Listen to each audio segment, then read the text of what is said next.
Welcome to the Next Level Income Show, where it's our goal to take your income, investments, and your life to the next level. I'm your host, Chris Larsen. You can get your free copy of our book at nextlevelincome.com. Just click on the book link. I'll even send you a copy if you put your address in. Today's show is sponsored by MFIN Summit. That's Multifamily Investor Nation Summit, coming up January 21st through the 23rd. It's a 3-day information-packed event for multifamily investors with over 1,000 attendees, and we're going to have over 50 speakers. You'll hear from experts about finding deals, raising capital, underwriting strategies, selecting markets, and so much more. Go to mfinsummit.com to grab your ticket and use promo code NEXTLEVEL, all caps, NEXTLEVEL, to get $100 off. Whether you're new to multifamily investing or a seasoned investor, you don't want to miss this event. Join me at the Multifamily Investor Nation Summit in January. On today's show, we have Robert Grigore. Robert, aka the Celebrity Savior, specializes in eliminating anxiety, fear, depression, and more in as little as a single weekend. Robert is a certified EMDR therapist. He's a speaker and the author of You Need Therapy, EMDR, Real People with Real Problems, Getting Real Help. He also runs an exclusive private practice dedicated to radically freeing top creative professionals from the unconscious prisons that sabotage their extraordinary legacies. I'm so excited to have you on today, Robert. Welcome to the show. Thank you so much for having me, Chris. I'm excited to be here, and thank you to the listeners as well for having me in your ears today. Yeah, absolutely. So we first met earlier this year during an event called PodMax. We brought a bunch of podcasters together, and when I learned about you, I was like, I have got to have this guy on the show because, we talk about we talk about investments and money all the time. And I just had a guest on talking about, how to save taxes and that's cool. Like, I love that stuff, but this is really about life and living your best life and being happy. So, I had to look up what EMDR is. So maybe you can tell the audience a little bit more about what that is and what you do. Yeah, most people want me to explain that because you've heard of it. It was awesome meeting you at PodMax, and I'm happy to be here today too. So look how that all worked out. So EMDR stands for eye movement desensitization and reprocessing. And as you can tell, it's a mouthful. So we just use the acronym EMDR. Couldn't even have a sentence or a conversation with people who've said eye movement, et cetera. So EMDR, what that really is, it's a psychological processing therapy. What we do is we're actually accelerating the brain's natural healing process to process through trauma, which is stored maladaptively in the brain, the right hemisphere of the brain mostly. And by doing something called bilateral stimulation, we're accessing both hemispheres of the brain. So it's going alternating fashions to access basically the human's entire brain to work through a past event, which is the basis for your current distress, whether that be anxiety, depression, trauma, addiction, whatever it might be. It's all because of earlier trauma that started long time ago. We can even get into that if we want to, but in a nutshell, that's what it is. It's an accelerating form of psychological processing. I appreciate you sharing that. I mean, it's one of these things. I think it's becoming more mainstream. I watched the show Billions, the series Billions, and you look and they have, this therapist like on staff and to help people become, have better performances. Athletes now, they have coaches that help work through this and keep them there. And when you're talking about a game of seconds or inches or millimeters, it's so important. Who do you focus on working with? So who I focus on is our top creative professionals. So that means it could be, the obvious candidates are celebrity actors and musicians, but also professional athletes. Because they have to be, pretty top form in order to do their work, right? As well as CEOs, entrepreneurs. There's an incredible amount of creativity that has to go into becoming an entrepreneur. So that's really the main people I work with. Sometimes with coaches and others as they kind of find me, but that's really who I'm after, who like to work with me.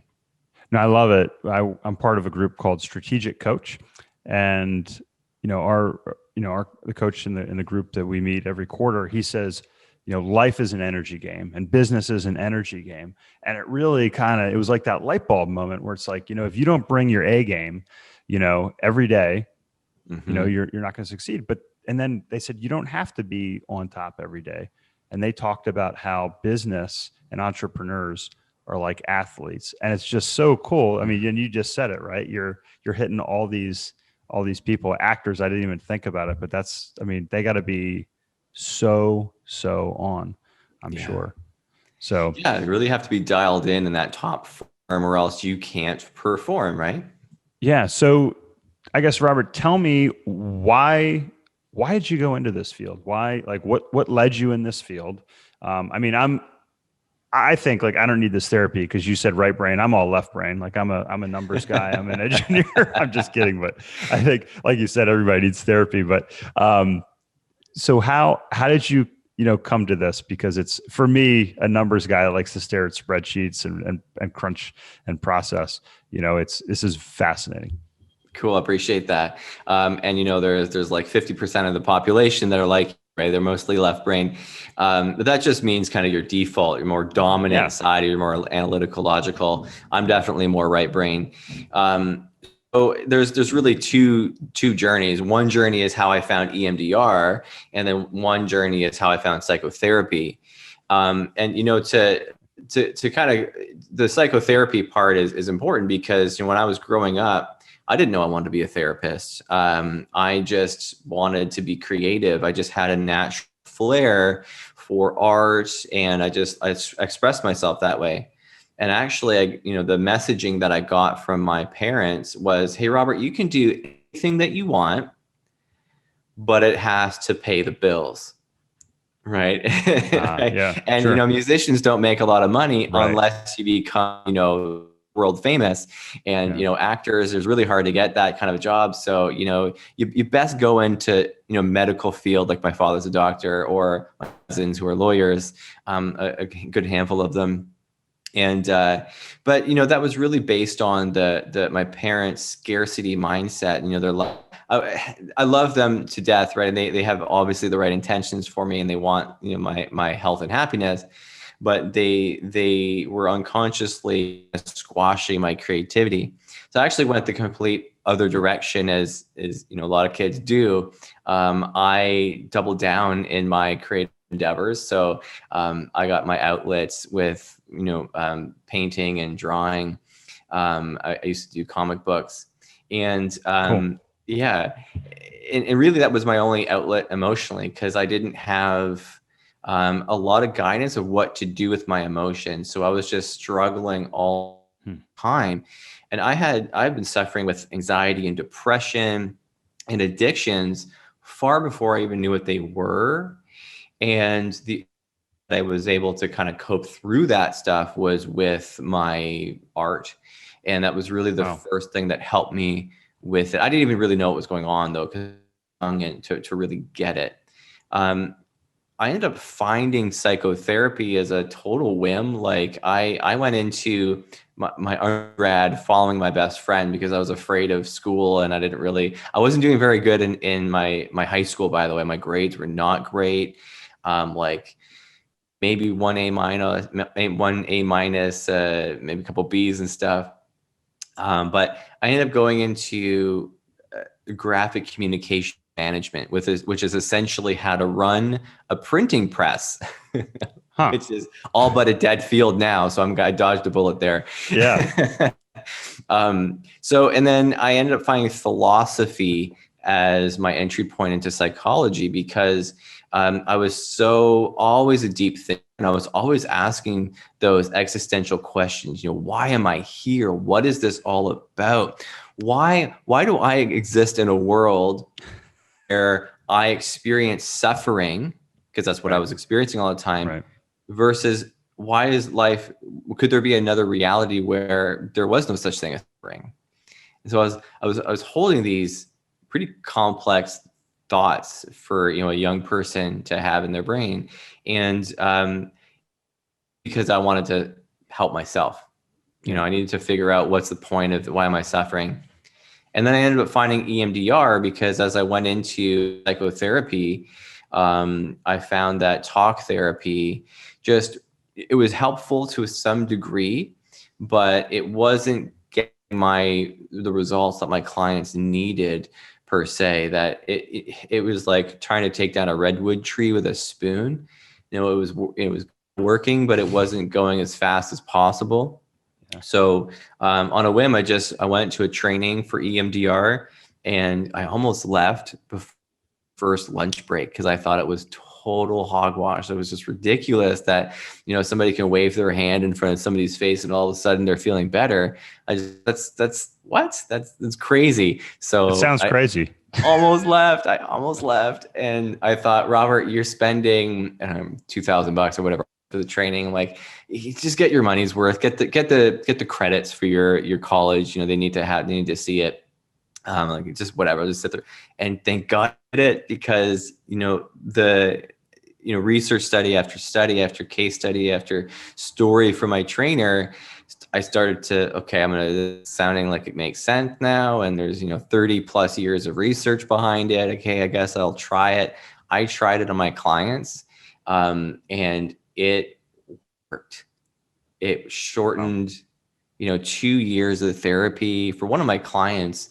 In 3 weeks, we were through his trauma, instead of the last 2.5, 3 years that we've been spending banging our head against the wall. But this actually works. So it's powerful stuff. So that's my journey in a nutshell.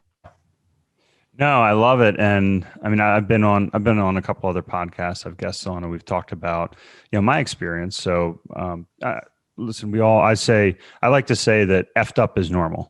Like we all have our challenges and our experiences, and they affect how we go through life, which is what you were talking about.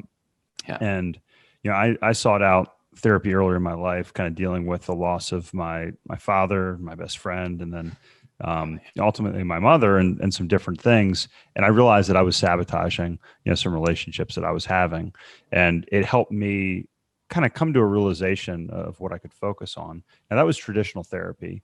I hear you say, like, you can accelerate this process. To me, that sounds awesome, because, it's a challenge, busy professionals sitting down for an hour or two a week. So I'm just curious, how can you accelerate that process, versus traditional therapy? Like, how does that work? I really appreciate that. And, first, I feel like I have to comment on thank you for sharing that with your audience, because it does take people just like you that are in this position, that your voice is reaching people, and to know that you've gone through therapy, you've gone through troubles, and you're normalizing it right now for everybody. My God, that's one of the best messages I could possibly hear. So thank you so much for that. And then, so to answer your question, how do I accelerate it so quickly? There's really 3 methods to it, 3 pillars of work. So number 1, it's me. You're getting me. There's so much that I've been through in my life. I like to think that I've been through 10% of what everybody can experience in their lives. We didn't even get to, half of the stuff that I've been through. But, everybody's got their experience. But because of those, the range of experiences that I've had allows me to empathize with my clients on a deeper level. So we're talking earlier, I think close to 4 decades of my life here. My gosh, it's less than mine, though. I'll give you that. How about yeah, that's right. That is right. Remember that, Robert. So no, age is just a number, and it's how you feel. But really, it's allowed me to really fine tune my intuition, so I can have somebody sitting in front of me now, and within 20 seconds, 30 seconds, I can tell exactly what it is that they're struggling with. And that's really important, because you need to have the therapist that's gone through something similar to some degree, or has gone through their own work. And that's the other thing too. I've had about a decade of combination of therapies, EMDR being one of them lately now, thank God, and talk therapy, and all that together has been really helpful for me to work through all of my own stuff, because I am human. And it's really why a lot of therapists get into this job, because we have our own issues to work through. So, and then what really happens, the real magic, of course, is the EMDR, where once we have exactly the root issue, the sequence in the brain identified as to what it is, and that is, it's childhood environment, and it's going back further than that, and their parents and their parents, and so generationally we're talking, there's all kinds of things that get passed down. So we're identifying all the main reasons why that person's feeling the way they are, and after we've solidified that negative belief system, that's what it is. It gets stored in the brain as a belief system about yourself, and there's a somatic component and everything as well. But we then sit down for a much longer time than the regular therapist will do. I call that pay as you go, where you come in for an hour here, 90 minutes there. So, and you're right, busy professionals, from my experience, that's kind of unrealistic for the most part. Maybe for a little while you can do it, but then eventually it falls off. So we're going really heavy for 3 days straight. It's one of those, Tony Robbins kind of immersions where we're going really, really, really, really deep. And, but we're actually going to the root of it, and we're using bilateral stimulation to heal it. So we're going to a place that people have probably never gone before, just because, what I've seen is pretty incredible. So that's really what it's all about. It's high level, fast transformations, because of those three main components. So what do you talk about in your book, and who, if you're thinking, okay, this is the type of people that I can really help them get to the next level in terms of performance going through that. Give us a couple examples there. Yeah, I appreciate that. Yeah, so the book was really written for everybody. I just want this message to go to everybody out there, because an EMDR therapist is basically level trained. There's a benchmark that they have to reach in order to become an EMDR therapist. Okay. And the message really is very clear. You don't have to struggle for years and years and years and years. And I can't tell you the number of clients that have come to me and said, Robert, I've been dealing with this issue for 20 years. And you're telling me it can be eradicated in how long? It's like, yeah, I get it. So the book's really about that. I go into, the main question is, first, do I even need therapy? Really, obviously the title is tongue in cheek. I think we all need it. But once you've crossed that line, then we're talking about what type of therapy, what's really going on in your brain when you're experiencing distress, how does that all, what's going on there? And then what all about EMDR from start to finish, for the, the standard EMDR can get anywhere from Emdr trained, EMDR International Association trained therapists. And then of course, how to find the right therapist because that's so important, right? You got to find the therapist that clicks with you. Okay. So I get all those tips are in there. So that's really why I've written the book. And to make it really accessible too. It's like 100 pages. So you can read that in a weekend. That's a good length. I see another book sitting there that's about 100 pages long too. This is one of my favorite new books, actually, right there. Thank you very much for that plug. And yeah, if you want to get a copy, just go to our website, click on the book link if you don't have one already. But in all seriousness, I talk about in my book, my racing history. And when I was racing, and we were talking about this before the show today, I used visualization, and I read sports psychology books and how your brain doesn't, it can't really discern whether you're experiencing it today or whether you're visualizing in your head, and kind of imprinting those, those wins. Like as a kid, we used to do it. We'd run around and pretend we won. We'd throw our hands up, and you can train yourself to be more successful. So if somebody's listening and they're saying, that's great, Robert. I don't think I need therapy, but how can I use this to really, accelerate my progress, whether it's in business or, you mentioned athletes, and I want to know why you're called the celebrity savior. But if you're looking for somebody that's more performance oriented and maybe doesn't have their back against the wall thinking that they have a problem. How can this help somebody like that? Yeah, it was great questions. So it'll help in so many different ways. One of them being that you talked about visualization, and the brain has to have the end goal in mind, right? And for people that's easier than others. And think about professional athletes, CEOs, entrepreneurs. You got a goal in mind and you want to reach that goal. Yeah. So you have to have that in your mind, and let's call that the positive side of your mind. So your brain's going to go there eventually. That's the sky. If you're in a hot air balloon, that's the sky. You're flying, right? That's what you want.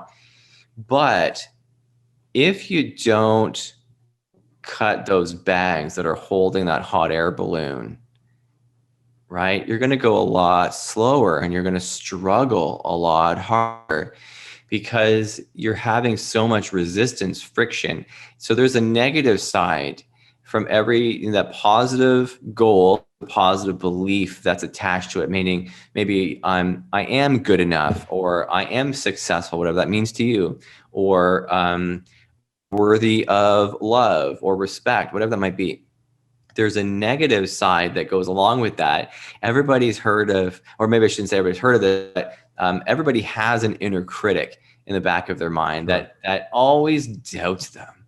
Yeah, Chris, but yeah, I know you want to run the race, but you remember that one time when you sprained your ankle on that weird hole that you didn't see coming? What if that happens again?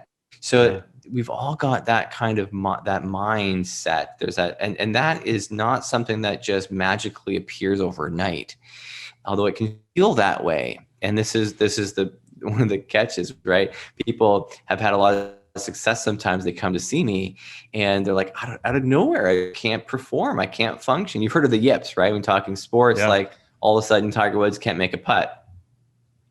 Best golfer in the world can't make a putt. That's called the yip. So then we have those negative beliefs that are saying something in the back of our mind, like you're not good enough, you're gonna miss this putt, et cetera, et cetera. Like Happy Gilmore. That was really. I know, it just came in my mind, like, you jackass. Hope I can swear. Yeah. Sorry. It's all good. We got a little E we can put in front of the episode today. Perfect.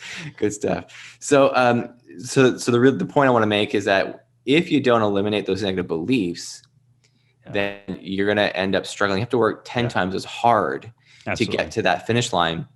So clear it away, let yourself just soar, and then you'd be surprised how much easier things come to you that you probably have never even imagined. So a whole new world can open up to you. Yeah, no, it's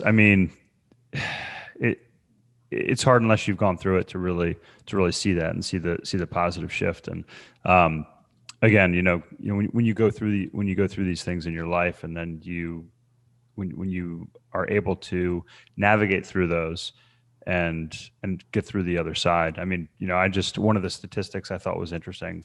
My father passing away when I was young.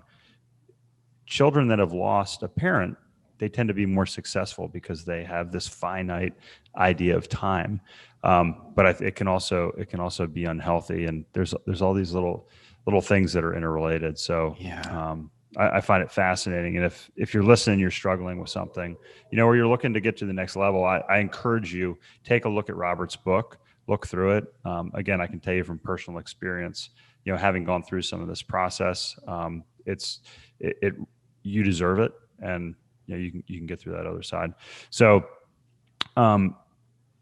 circling this back to money, Robert. Mm-hmm. So, we were talking about how, it's one thing to make money, but if you don't think you deserve it, that you ultimately end up losing it. And we hear the story of lottery winners, right? Like somebody's poor, they win the lottery, and then a year later, 2 years later, they're out of money again.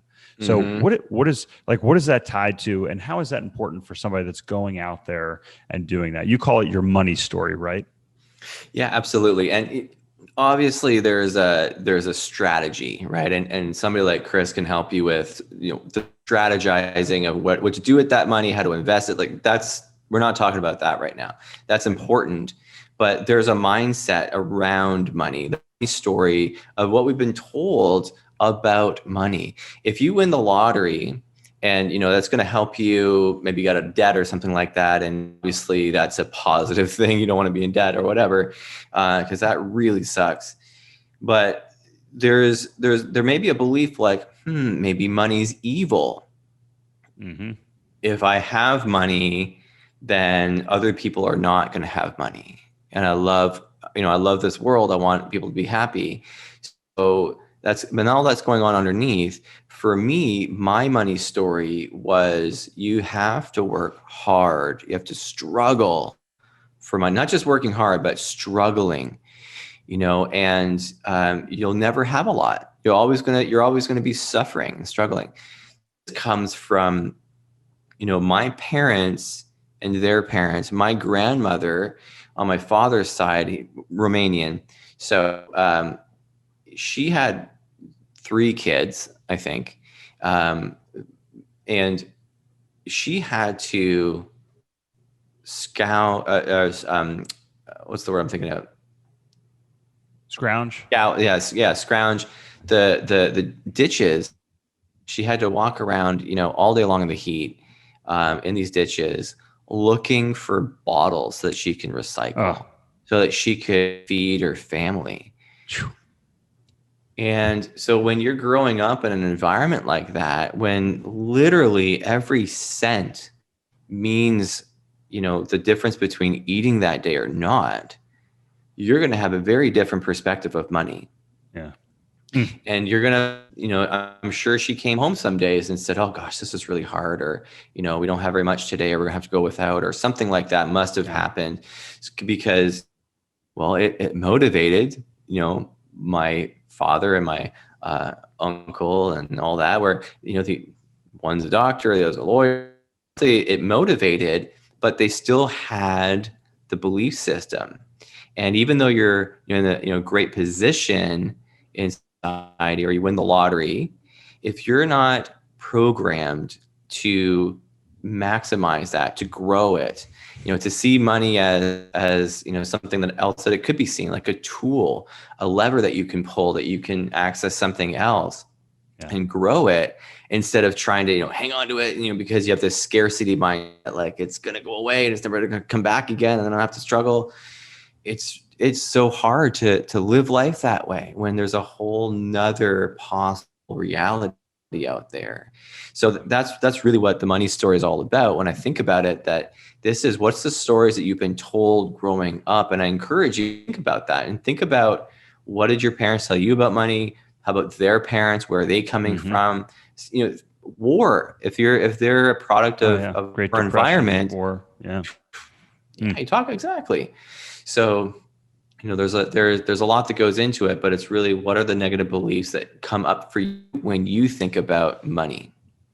Yeah, no, I think it's fantastic. And I think, everybody needs to consider that, what your money story is, what your money rules are, and what's going to happen if you end up being successful. What are you going to do with it? Because I got news for you. It's just having the money. It doesn't make you happy, and more of it doesn't make you happy. So I got 2 more questions for you, Robert. Sure. One, how did you get the name The Celebrity Savior? So people just started calling me that. But there's actually a story behind a celebrity. We'll call her Jane. So she calls me. I started getting a bit of a name for myself, as being this sort of hotshot EMDR therapist in Vancouver, where I was shortening my clients' treatment times from 2 years, 3 years to 3 months, 6 months, and that was pretty good. I was happy about that. So this, she says, Robert, I'm so and so. I'm like, oh, cool, nice to meet you. And then she says, so I've got this drinking problem, and I can't perform unless I have an Ativan and I take a shot at whiskey or whatever it was. Wow. And I'm like, wow. So this answered my question at the time. I was like, do celebrities have performance anxiety? Guess they do. So that's a thing. So she calls me, she comes for my first session, I start her off just like everybody else. We do the first, the first session, sort of history gathering, kind of understanding what's her problem. Chris, she gets up before the session's even over. And she's like, you know what? I don't think you can help me. Not fast enough anyway. I got to go on like, and no, okay. And she walked out the door and I'm like, flat on my face. Guess I wasn't quite as, hot shotty as I thought I was. Never heard from her again.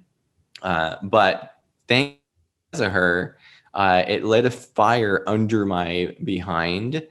And I wanted to help people even faster.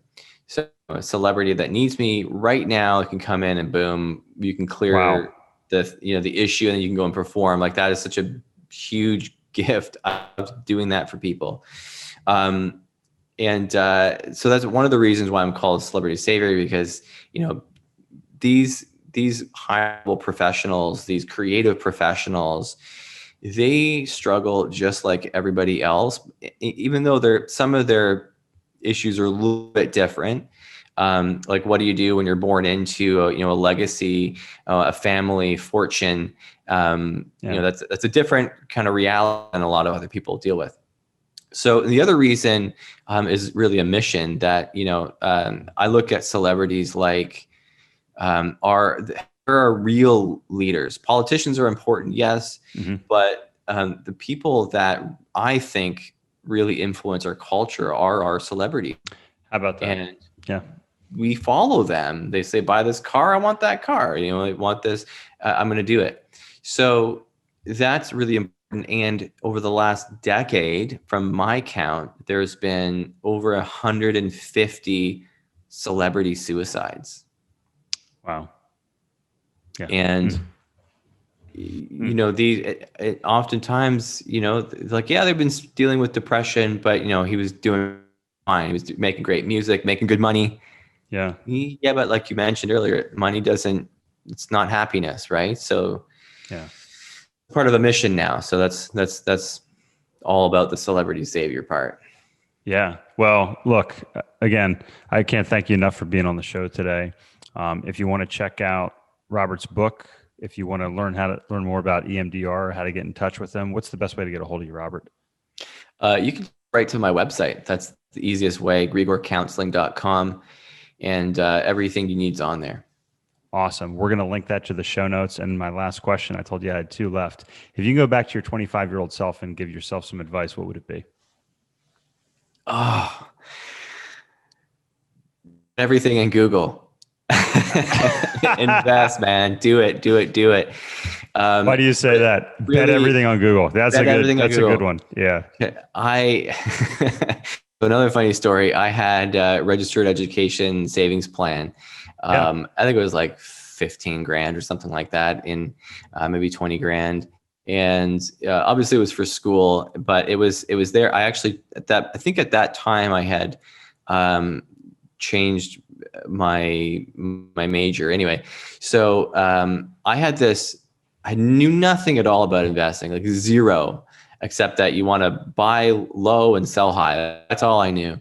Right. And so I had, so you know what, Robert, just put everything in Google, because that's going to explode. Like, people are starting to use it, and it's going well. So I call my mutual funds broker, or whoever his name is, I think at the time, whoever it was, and this is what I want to do, and I think it's going to be really good. So I was listening to my gut. This is the key, right? I was listening to my gut, and the guy said, Robert, that seems really risky, because the stocks are so volatile. You don't know if they're going to go up, they're going to go down, which is true, right? But the best avenue is to diversify, a little bit here, a little bit there, a little bit there. I'm like, well, I guess that makes sense. And, again, I can't give you, financial advice, but if I could go back, I'd say, listen to your gut, because by now I would have been freaking so rich, and I could have done a whole lot of different things with my time. Although I will obviously say I wouldn't be where I am today, and I'm very thankful for where I am today. And this is part of my journey, but listen to your gut. Your intuition is so valuable. And gosh, I wish I had me now talking to my 20-year-old self. I love that advice. That's some of the best that's been shared on this, including the Google part. That was good. You can go back and do that. Robert, I've really enjoyed the conversation. I wish we had another episode to record, and there might be another one that we have here, but I'll certainly be in touch. Again, if you want to get a hold of Robert's book, check out his website. It's going to be in the show notes. Check out our website, nextlevelincome.com, and get a copy of our book. And if you enjoyed the episode today, please like it, share it, and give us a review. Everyone, thank you so much for your time today. Robert, thanks again. Thank you so much.